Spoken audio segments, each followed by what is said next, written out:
Lucifer was innocent, यानी कि शैतान बेकसूर था। इसे बिला वजह ही दुनिया के हर एक मजहब में इवल एंटिटी के तौर पर पेश किया गया, जो कि अब तक इंसानों की तरफ से बोला गया सबसे बड़ा झूठ है।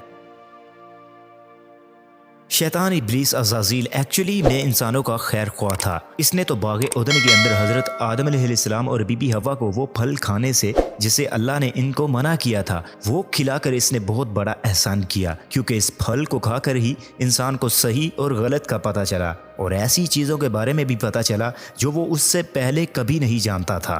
इसलिए बाइबल के अंदर इसे लूसीफर यानी लाइट बैरियर कहा गया है, यानी इल्म वाला। और लूसीफर ये इल्म तो इंसानों को भी देना चाहता था, लेकिन उसे हमेशा ही गलत तस्वर किया गया। तो नाजरीन, ये सभी बातें जो आप मेरी इस वीडियो में सुन रहे हैं, दरअसल वो मैंने खुद से ही नहीं कही, बल्कि इस किताब में मौजूद है, जो कि आजकल इंटरनेट पर बहुत ज़्यादा वायरल हो चुकी है। और इस किताब का नाम है सैटन वाज इनोसेंट, और जिसे तीर्थ परसाना नाम के एक लड़के ने लिखा है। और इस लड़के का दावा है कि ये किताब इसने शैतान की मदद से लिखी है और इसमें ऐसी ऐसी हकीकतें बयां की हैं जो कि आज तक इंसानों से उसके मुतालिक छुपाई जाती रही हैं। इस शख्स के दावा के मुताबिक इस किताब के अंदर ऐसी खुफिया बातें लिखी हैं जिन्हें जानकर हमें पता चलेगा कि इंसान को कैसे अब तक बेवकूफ़ बनाया गया है।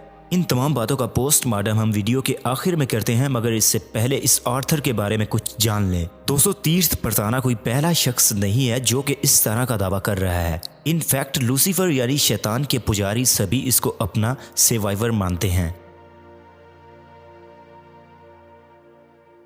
मगर तीर्थ का ये दावा है कि इसने ऐसी ह्यूमन साइकोलॉजी की कमज़ोरी को इस्तेमाल किया है जो कि हमेशा से ही काम करती है, यानी आम लोगों के साथ एक ऐसा डार्क नॉलेज और एक ऐसा सीक्रेट नॉलेज शेयर करने का दावा करना जो कि इससे पहले इंसानियत को नहीं पता था। इनफैक्ट इनकी पूरी लाइफ ही एक झूठ थी। इस तरह के यूनिक दावे करके लोगों को अपनी तरफ अट्रैक्ट किया जा सकता है और इससे पैसा भी कमाया जा सकता है, और यही काम ये बंदा कर रहा है। इस डार्क साइकोलॉजी का यूज़ करके ये अपने लिए फेम भी इकट्ठा कर रहा है और अपनी किताब को इसने बेचना भी शुरू कर दिया है।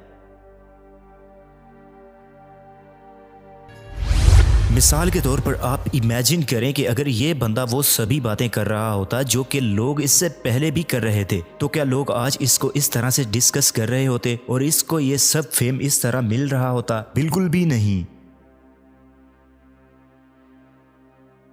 हम सभी लोग ये जानते हैं कि इंसान इस दुनिया के अंदर रहते हुए अपने वजूद के मुतालिक सवालात को और अपने मज़हब को इंतहाई सीरियस लेता है। और सोच कर देखे कि एक दिन अचानक से आपको कोई शख्स उठकर ये कहे कि जिसे तुम आज़ादी समझते थे वो दरअसल एक बहुत बड़ा ड्रामा था, तुम एक धोखे के अंदर कैद थे और अभी तक ऐसे ही हो, तो आप क्या महसूस करेंगे? यकीनन आप अपने वजूद पर ही सवाल उठाएंगे। तो दोस्तों, एक्चुअली में तीर्थ की अपनी खुद की लाइफ डिस्टर्बिंग है। इसने प्यार में धोखा खाने के बाद अपने लिए अकेलेपन को चूज किया। वो वैसे भी आप जानते हैं, यानी कि खाली दिमाग तो शैतानों का घर होता है।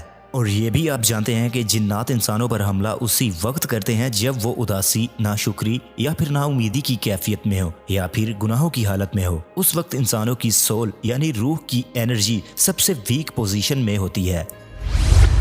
मगर तीर्थ का मामला ज़रा अलग है और इसका अंदाज़ा आप इसके सोशल मीडिया कंटेंट से लगा सकते हैं, क्योंकि इसके इंस्टाग्राम के अकाउंट पर 1 मिलियन से भी ज़्यादा फॉलोअर्स हैं और इसका कंटेंट इंतहाई अजीब सा है। कहीं पर तो फनी स्क्रिप्ट और कहीं पर रैप और कहीं पर सीरियस और कहीं पर तो इंतहाई अजीबो गरीब कंटेंट है।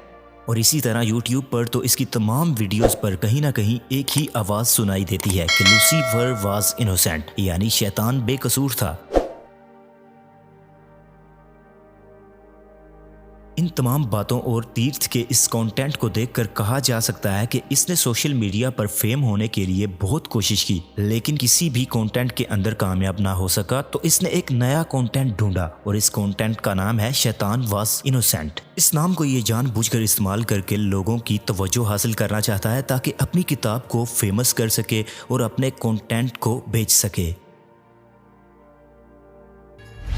और जहाँ तक लूसीफर शैतान के बेकसूर होने की बात है, तो फल अल्लाह ताला ने इंसान की आजमाइश के लिए रखा था और उसका मकसद इंसान को ये सिखाना था कि जिस तरह जन्नत के अंदर शैतान के बहकावे में आकर अल्लाह के हुक्म की खिलाफ वर्जी कर बैठे, इसी तरह से दुनिया के अंदर भी ये शैतान तुम्हें आगे पीछे से दाएं बाएं से बहकाने की कोशिश करेगा, गुनाह और अपनी इबादत के लिए तरह तरह की दलीलें देगा, लेकिन तुमने इसके धोखे के अंदर बिल्कुल भी नहीं आना।